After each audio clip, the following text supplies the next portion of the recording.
Hari Om to the members of this mandir, and it's a pleasure to be here as well. We are seeing Bhagavad Gita.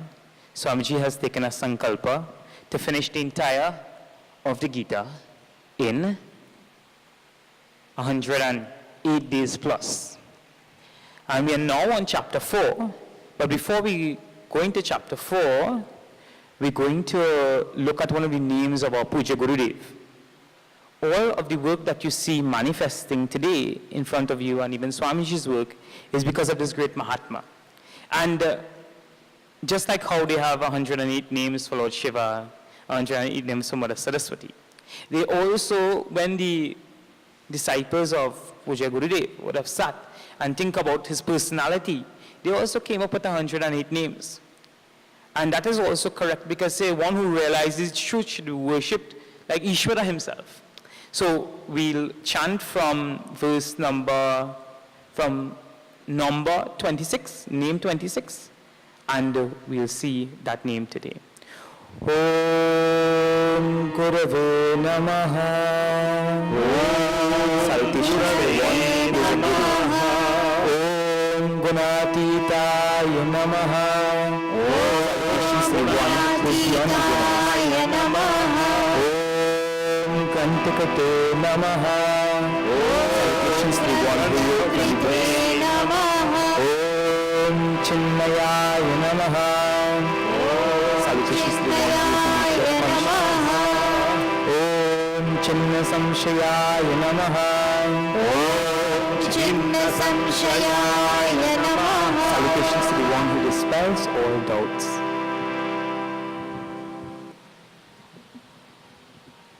So, our Puja Gurudev, Swami Chinmayananda, did this work because Swamiji goes from village to village and also travels abroad. Our Gurudev did this work for 42 years. And in one place he says, please do not feel that you're troubling me with your questions. You never can. He says, and to answer your doubts is the fulfillment of my life. Now, many of us, we go through life with so many doubts. And he spent his life helping to remove our doubts. And if we look at, we could have a simple doubt as a youngster can have a simple doubt as to what you could have, not even a youngster. I can have a simple doubt as to when the satsang is finished, what should I eat that is good for my health? But a youngster can also have a doubt as it relates to his career. And if you look at Puja Gurudev's life, he met all at the level at which they were at. So sometimes a student will come to him and ask him what field should they enter into, what occupation. And there he would guide. So if it's a simple doubt as whether to go to do your karma yoga, your action in the office in the ashram, or whether to go to satsang, Gurudev would have guided about that as well. And he would have also guided about things like going into profession. But when there were doubts about performance of duty, when there were doubts about who am I as a personality, you find that Gurudev spent most of his time trying to clarify the doubts that we have about ourselves. And many times we doubt our ability to achieve things. And he was one of the masters that came down and had so much, he gave so much faith in us. You know, when we start this work as well, many times we doubt if we have the capacity to even do this type of work. And Gurudev would have come as our teacher and fill us with that type of faith in ourselves. And normally what a disciple has doubt in three things. He has doubt in himself, he has faith, doubt in the scriptures, and he has doubt also in the reality. And if you look at Gurudev's life, Gurudev spent his life clarifying the scriptures. So when you would go into the Gita, you would find that after you read his explanation, you would come out doubtless. Also, in terms of doubting our identity with the self, Puja Gurudev lived in the self. So he made it very accessible for us to understand that the self we also can achieve. But on clarifying doubts, he was one of those Mahatmas that was easily accessible to all. And that's one of the things that you go to different gurus today, and it's very difficult to meet them. Our Puja Gurudev, our Puja Guruji, our Swamiji here as well, Swami Prakashananda Ji, is very accessible. So whenever you have a doubt, you're easy to reach, and as well as when the doubt is being, if you come to me with a doubt, when you finish, you might be more confused. But they also had ease in explaining. So Gurudev would have used examples. He would have used jokes. He would have used so many methods to try to remove the doubts from us. You see, one thing is that when there's a doubt, we are not clear about ourselves and our relationships with the world. And then when we are not clear, there's an agitation in our minds. But he spent his life removing our doubts. And along with that, he also trained others how to help remove the doubts. So I can help remove person's X doubt, but I may not be able to remove person's Y doubt. And Puja Gurudev spent time to ensure that he trained others in his absence to help remove doubts. Because if one wants to sit down in meditation, or one wants to sit down in that relationship with God, you shouldn't have any doubts. To that, Puja Gurudev, we pay our prostrations and salutations before we enter into the chapter 4 of the Bhagavad Gita. Om Shri Paramatmane Namaha. Om Shri Paramatmane Namaha. Imam Vivasvate Yogam. Imam Vivasvate Yogam. Proktavanaham Avyayam. Proktavanaham Avyayam. Vivasvan Manave Praha. Vivasvan Manave Praha. Manurikshvaktave Bravit. Manurikshvaktave Bravit. Manurikshvaktave Bravit. Manurikshvaktave Bravit. So we start chapter 4. Chapter 1 we see Arjuna was deluded, confused about what he should do, who he was. Great warrior, crying, weeping.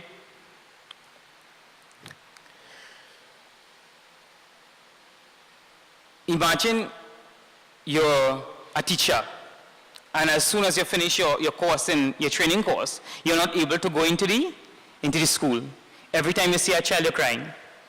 Or imagine you just went for a taxi badge, and as soon as you come out on the road, you say, I don't want to drive anymore. I'd rather be driven out. So Arjuna was a warrior of his time. He was given a certain responsibility to fulfill. He himself chose that responsibility, and then he became deluded and he became sorrowful. And Shri Krishna begins to tell him in chapter 2, who's your real self? You are really that Atma. You are never born. You will never die. He also gives him the sense of reassurance that he is eternal, that there is a core in his personality that connects with all things. He gave him knowledge of the absolute reality. And then he tells him that there's a higher state where one is Stita Prajna.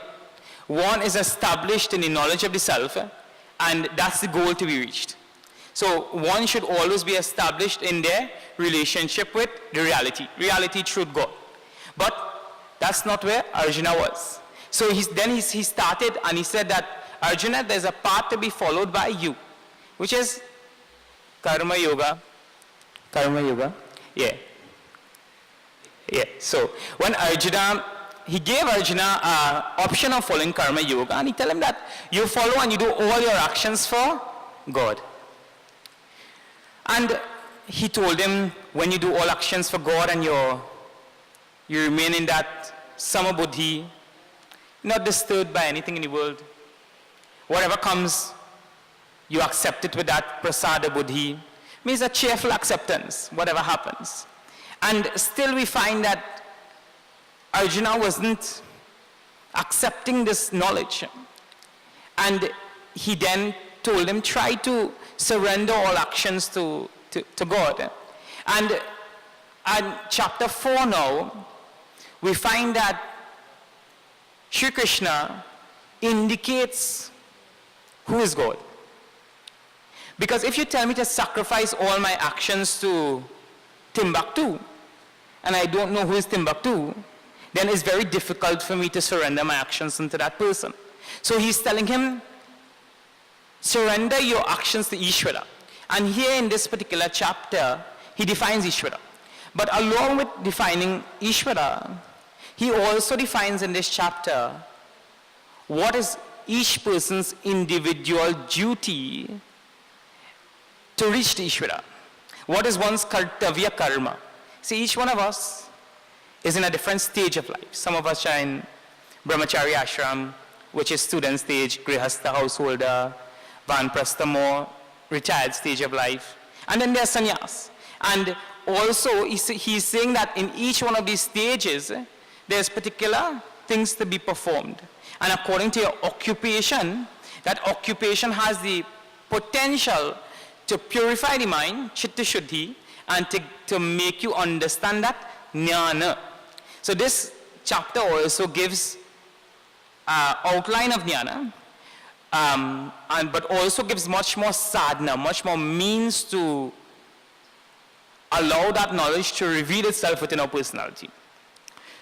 So, Shri Krishna Sharanam Mama, Shri Krishna Sharanam Mama, Shri Krishna Sharanam Mama, Shri Krishna Sharanam Mama, Shri Krishna Sharanam Mama, Shri Krishna Sharanam Mama, Shri Krishna Sharanam Mama, Shri Krishna Sharanam Mama, Imam Vivasvate Yogam Proktavanahamavyayam, Shri Krishna Sharanam Mama, Shri Krishna Sharanam Mama, Shri Krishna Sharanam Mama, Shri Krishna Sharanam Mama, Shri Krishna Sharanam Mama, Sharanam Mama. Shri Krishna is saying, Shri Bhagavan Uvacha. So if the youths of the ashram come down here and they say, Swamiji says, see everybody eyebrows, little open, they want to know what Swamiji says. They have to say, the cleaner in the ashram send a message for you all to do this. Which one will you take more seriously? Swamiji or the cleaner? Hopefully Swamiji. Or you're working in a school, and one of the child send a message that you must come to the cafeteria immediately. Right? You're the teacher in the school. Training teacher sends a message that the child sends a message that you should come to the cafeteria immediately. Suppose the cafeteria lady sends a message you should come to the cafeteria immediately. And the principal sends a message you should come to the cafeteria immediately. Which one will you take seriously? The cafeteria lady, because you're probably getting something free. But in all honesty, it would be the principal. Because he has that authority. And here, it starts with Shri Bhagavan Uvacha. And it's very important for us to understand the weight that comes along when Bhagavan says something.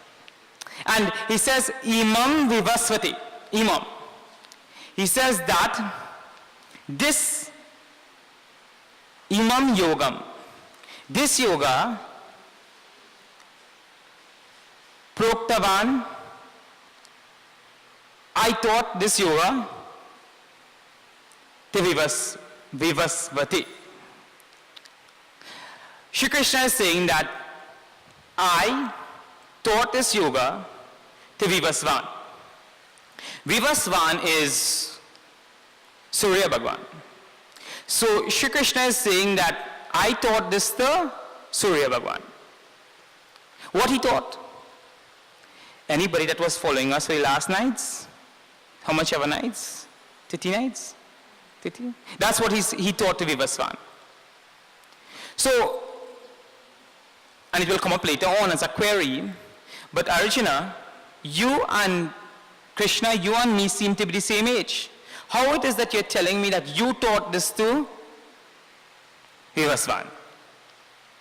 So here when this mention is that when Krishna says I, that I there doesn't mean the physical I of an embodiment of Krishna, Muralidhar Krishna with his flute.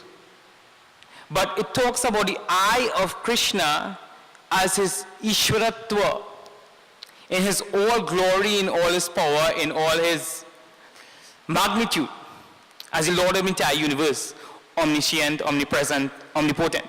And he says that I gave this avyayam, this imperishable yoga. First, if we analyze, the word yoga is used, which is singular and not plural, which means to say that whatever he has given so far is not different parts, but is one part. So karma yoga has been indicated, and also jnana yoga has been indicated. So what he says is that this yoga, meaning they are not separate parts, but they are all parts to lead to one union with or one realization of God. And he says that, it's interesting, he says that this yoga, and he didn't say that this yoga which has to be taught, which means to say that Shri Krishna had already indicated the summary of the entire Gita by the time he spoke in the first verse. Because he didn't say in his language, now I will teach you about the yoga that will lead you to union with the self. He said, this yoga that I taught, this yoga that I taught and to Vivasvan, that's the same yoga that I just taught you. And this is, the knowledge is imperishable. And why would Shri Krishna indicate that whatever it is that he's given to Arjuna is imperishable? Because the same exact thing that I gave to Vivasvan, how much ever thousands of years, as the sun principle, I am also giving that same exact thing to you. So here the word avyayam also indicates that the knowledge itself isn't perishable. Just like how the laws of the universe doesn't get destroyed. For instance, suppose Sir Isaac Newton didn't discover the law of gravity. So, take this here, drop it down, it falls, right? Would not that law have been discovered by somebody else? And here Shri Krishna is saying that same thing that I'm teaching you was revealed to those in the past, and also I am revealing it to you now. When the word avyayam is used as well, Adi Shankaracharya says the word is used because of the result itself of studying this, of understanding this knowledge of your oneness with the Atma, your oneness with God, your oneness, your identity with the entire universe. When that is understood, the phalam or the result is imperishable. Means anybody who seriously picks up the spiritual part, the result is you will eventually recognize God. You will eventually rest in the Atma. And what's quite interesting here is that Shri Krishna is revealing something that was already there. And Swamiji normally indicates a very nice thing. He says that whenever anybody says that this knowledge is new, anything is new, pick up your running shoes and run very fast, especially in spirituality. Because whatever we are studying now is something that would have been recognized or realized by those before us. So he says, I taught this to Vivasvan, and then Vivasvan taught it to Manu. When Shri Krishna spoke this knowledge, it was not something of his own intellectualization. It wasn't something that he conceptualized. It wasn't something new. He was in that state of being, and that came to him. And this is also very important for us as sadhaks. Whenever we are in a state of identity, at a very practical level, the person who made this, he was thinking about pots, right? This is the pot that we're going to use for Gangadhara, right? So he was thinking about pots for a very long time, and then this manifested in his mind. He was identifying strongly with this idea of the pot. And then he caught whatever was there in the universe, already there in the universe, and he designed this pot in a special way. So the same way, Shri Krishna was in his highest reality, in his highest state of being, identified with the entire cosmos, as the case may be. And when he was identified with that, these teachings just came to him. And it's interesting to note when you analyze the realizations of many masters, whether it be people like Ramana Maharishi or Adi Shankaracharya, the experience of the reality seems to be the same. So, when Shri Krishna says, I taught this before, he couldn't have been speaking about his present physical body, because his present physical body would not have been older than the Vedas. The Mahabharata itself is probably about 35 to 5,000 years old. And we find that the subject matter in the Vedas and the subject matter in the Gita is the same. And the Vedas is much older. So Krishna said, I taught that knowledge that was already there. And Vivasvan, that embodiment of the sun god, taught it to Manu. And this is a very interesting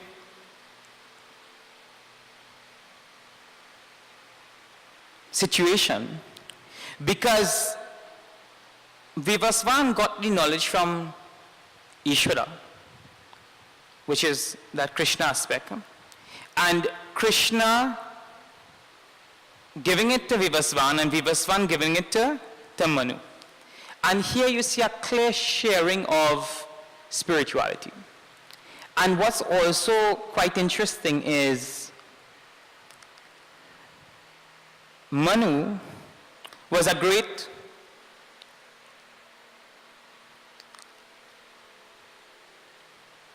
administrator. Or Manu in the tradition is said to be the first man. And after Vivasvan given it, so the sun god is there, he gives it to Manu, which is considered to be the first Manu and Shatrupa, and then Manu then gives it to Ishvaku. So there's a clear sharing of knowledge. And here, a parampara is being indicated, from a guru to a shishya. What's quite interesting as well is this parampara is not a Brahmana parampara. It is a Kshatriya parampara. And if you study the revelations of scriptures, so these people would have sat into meditation or just absorption, and then something will come to them from the universe. It's like a painter. A painter will sit, and then some images will come to him, and he will paint that image. And he'll become popular by that because he touched some subtle aspect of the universe. So same way, these Mahatmas, these rishis would have sat in meditation and these truths of the universe would have been revealed to them. And in this revelation, there were Brahmanas, those who took up the part of study, full-time study of the Shastras, those who were also reflective by nature, those who were research-oriented, those who taught the knowledge to others, disciples as well. That was one parampara. And then we have the other parampara, which is a Kshatriya parampara. Kshatriya means warrior class, means administrative in nature. Warriors, soldiers. So here, Sri Bhagavan is saying that when I gave this knowledge in the past. And that's interesting as well. Because if Shri Krishna does something in the past, there's a cycle in the universe. So it means that whatever he does in the past, he will once again do. So, and in the Upanishads, we have examples of Brahmanas going to the Kshatriyas to get the knowledge of the absolute reality. The knowledge of Brahman. And he says that it's a cycle. So he gave it in the past, and he will one day again give it. And this brings to Arjuna's mind some sort of solace. Because if we look at the other verse, we'll come back and join both verses. Evam parampara praptam Evam parampara praptam imam rajarshayo viduhu Imam rajarshayo viduhu sakalena hamahata Sakaleneha mahata yoga nashta parantapa Yogo nashta parantapa yogo nashta parantapa. Yogo nashta parantapa. So he says, Evam parampara praptam, this same parampara, Raja Rishiyoho Viduhu. There were great kings who were Rajas, kings, and they were also Rishis. And here he's saying that I myself, in my absolute aspect, would have related this to these Rajas. And if we analyze for a moment,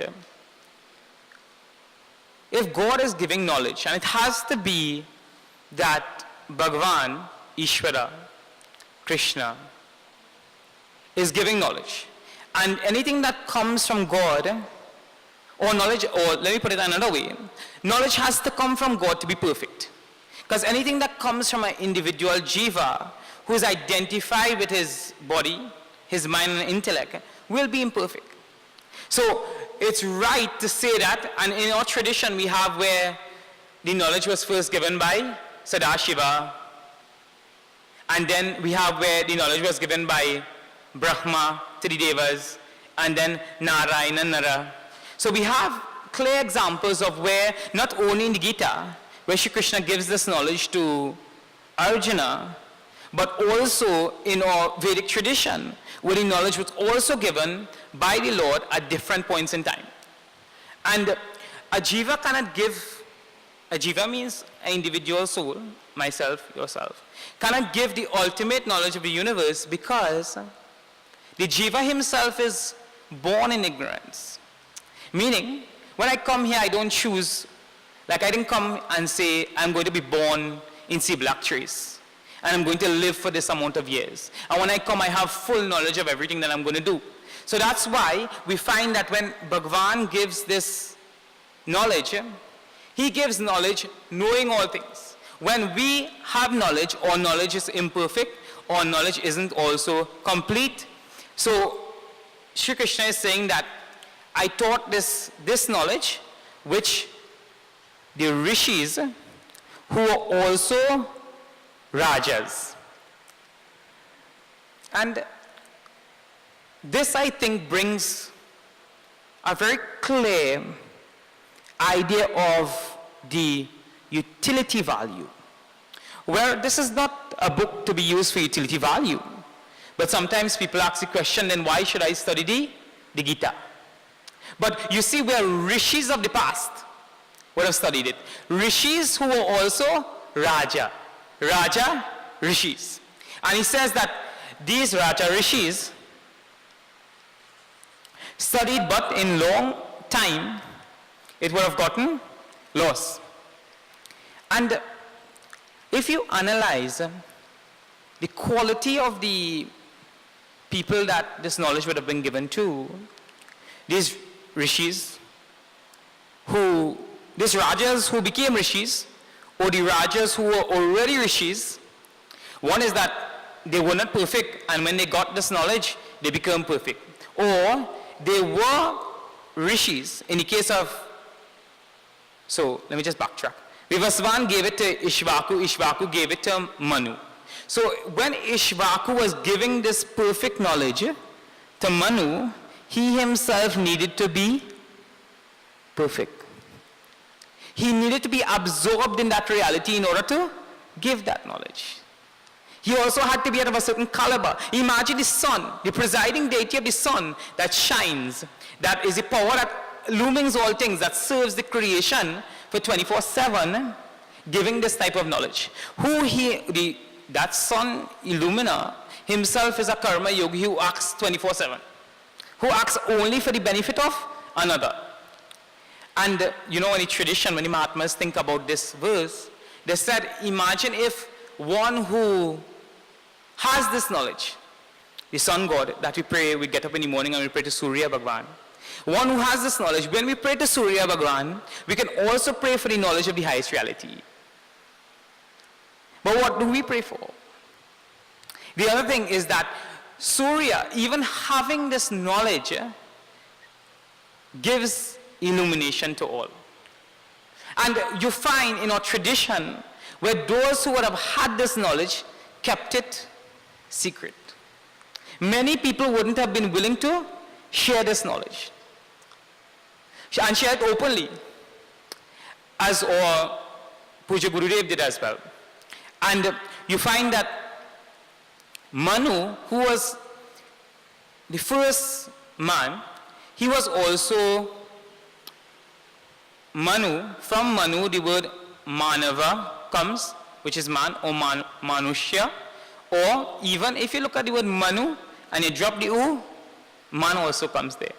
So it seems that if the word Manu, we have no logical basis for this too, that the word man would have come from Manu. And Manu did not keep the knowledge for himself as well. And they said that knowledge that isn't shared is lost. And we see here where the Raja Rishi tradition would have shared the knowledge. And sharing it with Ishvaku also brings light to Shri Ram's character. Because Ishvaku was a solar dynasty, and in that solar dynasty, Shri Ram came. So in that dynasty, the brilliance that Shri Ram carried himself about with, or the brilliance he had, was because of the same knowledge given by Vivasvan. So here we see people who have tremendous responsibility. Sun God, who owns the entire world. We see Manu, who's responsible for the entire propagation of the creation. He had this knowledge. So this knowledge wasn't something that you go into a cave and you sit down and you meditate on Atma. So it seems that Atma Gyan, or knowledge of the self, or knowledge of God, was not in opposition to the proper functioning of the world.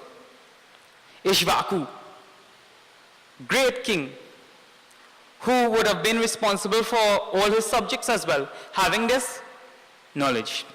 And one of the things that becomes clear here as well is a real disciple not only understands. See, Vivasvan could have given it to Manu, and Manu could have just rested in that. And it's interesting because there are so many Mahatmas that when they get this knowledge, they just remain quiet. Chidananda Rupa Shivoham Shivoham. Just rest in that Atma. I am bliss, I am consciousness, I am one. I'm not two. I pervade all things, I am all things. There's no difference with me and anything else in the universe. And it just rests. But here you find people with tremendous responsibility as well, taking up the knowledge. And even Ishvaku's son, who was Prithu, the earth itself was named after Ishvaku's son. That's why you get the name, the earth itself being Prithvi. And there's one interesting word in this first verse, Proktavan. He says this that was given by Vivasvan to Manu, and Manu to Ishvaku. It was given, there are three words here, Proktavan, which means it was said, it was taught, and then you have the word Praha, which again means it was taught, and then you also have the word Abravit, which means it was taught as well. And the rishis and saints and sadhus in their meditation, they would have said the usage of three words, Proktavan, Praha, Abravit, means that it would have been completely taught. You know, if you have a carpenter or you have a skilled tradesman, he normally doesn't share all his skills. But here you see where even in the language of Sri Ved Vyas, in his sharing of the knowledge of Sri Krishna, he says that the ideal teacher gives freely everything he knows. Every single thing he knows. And in our tradition, that is there as well. When the teacher teaches, he said, in the Vivek Chudamani, there's a beautiful example that I've taught you like my own son. And I've given you everything, and now you go forth and make your life how it should be. So here we see the quality of the disciple, who is also supposed to be shining like Vivasvan as well. And also we see the quality of the teacher. But what here is being presented is Shri Krishna is giving Arjuna examples of the authenticity of the knowledge. You see, and spirituality is very practical. He wants to know about if there was anybody, when you look at Arjuna's face, as if there was anybody who really efficiently practiced a lifestyle based on this knowledge. And when we look at the second verse, Evam parampara praptam imam rajashayo viduhu. And you will think that probably there can be an administrator who doesn't need to be spiritual, or a spiritual person who doesn't have to be also skilled in administration. But here we find an ideal leader in the Vedic time. Meaning to say, even one who says that they don't want moksha as the highest goal, which eventually that will be a choiceless goal, because we are all seeking happiness, we are all seeking peace, we are all seeking to get out of suffering, which the only way is to understand your relationship with God, essential oneness with God. But in the Western tradition, when we look at people who hold positions of office, prime ministers, it is not a prerequisite for philosophical understanding. But here we see that those who were responsible for leading a nation forward had both spiritual understanding, and they were also materialistically or administratively or politically well developed. And one undertone of this is we are all administrators. Whether you manage your own temple, whether you manage your own homes, this knowledge gives you a vision that helps you to manage from a very different place. You see, we are leaders in different degrees. A parent is a leader of his home. Teacher is a leader of her classroom. A manager is a leader of his office. Politicians are a leader of a country. So how much more important it is to have this vision. What happens in the Western world, this is my work and this is my spirituality. So I work for 6 hours a day and my spirituality becomes 2 hours. But here, the vision that is being given is to spiritualize our entire life. And that's where the vision of spirituality is not something you... So Brahmachari comes here and he talks for an hour. And this cannot be isolated spirituality. And then he goes back to the ashram and he does something different. So he's saying that when the Rajas, those with power, those with position, those who had the ability to move society, had a vision that was spiritual in nature. So from spirituality, they viewed everything else. Not I am a spiritual person sometimes, and then, okay, so there's 10 hours in 24 hours in a day, and then 2 hours I'm spiritual, or half an hour I'm spiritual, and then 23 hours I'm not. So here they give a spiritual vision. And one important reference given in this here is Sakale Neha Kalena Iha Mahata Yogo Neshta Parantapa, which is with a long passage of time, the knowledge got lost. And anything that isn't preserved carefully will get lost over time. It says that I want to ask you something. Could you tell me what you ate last month, Friday, on the 2nd of January? Or what color shoes you wore when you went to the last day of college? Or what was your favorite maths problem in school? Could you remember anything like that? Or, let's forget about all that. Can you tell me the dream that you had last 6 weeks? You don't dream. So when it comes to things that are gross in nature, it's very difficult to remember. And the way of the world is that with time, anything that is there, without proper attention, without proper care, diminishes. You know, and in India, there's the gharanas, where they sing songs and they train in vocals. And they sing very wonderful, and I don't even want to try. Some of it, so they are trained from several years to sing.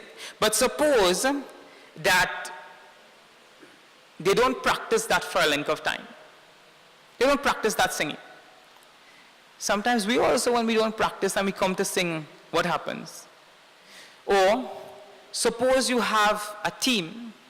When we was in India, we were always taught about, they asked me where I'm from, and I told them, well, Trinidad. And they said Vivian Richards, because that's how you were known internationally. And suppose it is that the practice of cricket is forgotten by lack of usage. What happens is somebody then needs to come and recoach that person. So, you know, even when we studied in India and we came back and some chants we were chanting, and Swamiji was saying that without any practice at all, you lose it. So what happened is with time, the focus wasn't on spirituality. The focus wasn't on living higher values. And here it's beautifully said by Adi Shankaracharya. He says, what he says just now. Hold a second, tell you what he says. He says that, Durbalam ajitendriyam prapta yoga nashta parantapaha. He says, when this knowledge fell into the hands of the weaklings, meaning that there was a class of people who were given the knowledge but unable to hold the knowledge. They were unable to understand that knowledge. They were able to appreciate the knowledge. And he says that Durbalan, he says they were weak, though they were strong. Duryodhana said, I know what is to be done, but I don't have the capacity to do it. He says, Ajitindriyan, he says that the people could no longer control their senses. What about Ravana? Overstepping the bounds of what he's supposed to do. What about us? I mean, when you pass by Devi Badi Alupai stall, and you know you're supposed to only eat one rasgulla, one alupai, one doubles, I think I've gone too far already, one kachori, and when you overstep your bounds to eat everything from each stall, then you are considered to be Ajitindriyan. He says, so the people became weak by nature. They didn't have the caliber to digest. I want to use the word digest because when food is given in the system, it's digested in the system because of the capacity of the body to metabolize and to take it in as something useful. But there came a time in society when high philosophical thoughts were being given, and you know, Ramakrishna Paramahamsa has this beautiful reference. He says it's like you're talking high philosophy, and there's an eagle there, you're like an eagle, talking high philosophy, but then there's a fish down below. And while you're talking these high ideas of oneness of all things, you are looking at the fish below. So there came a time when the society, even though they had the high ideals, they were no longer living up to those ideals. They were no longer cherishing those ideals. They were no longer studying in depth as they should have. And that's what he says, that in time. And that's why for us as a people, we need to ensure that whatever was given to us in time is preserved properly. And that's why it's important for us. And that also comes to with your family traditions. Some people, there's something called Kula Dharma. In my family, we worship a particular deity for 50, 60, 70 years. That should not be lost in time. What is being taught here is that the essential nature of the reality, that which causes the goodness in the universe, was lost with time. The ability to identify with the goodness in the universe. Okay. So, we'll see more of this next day.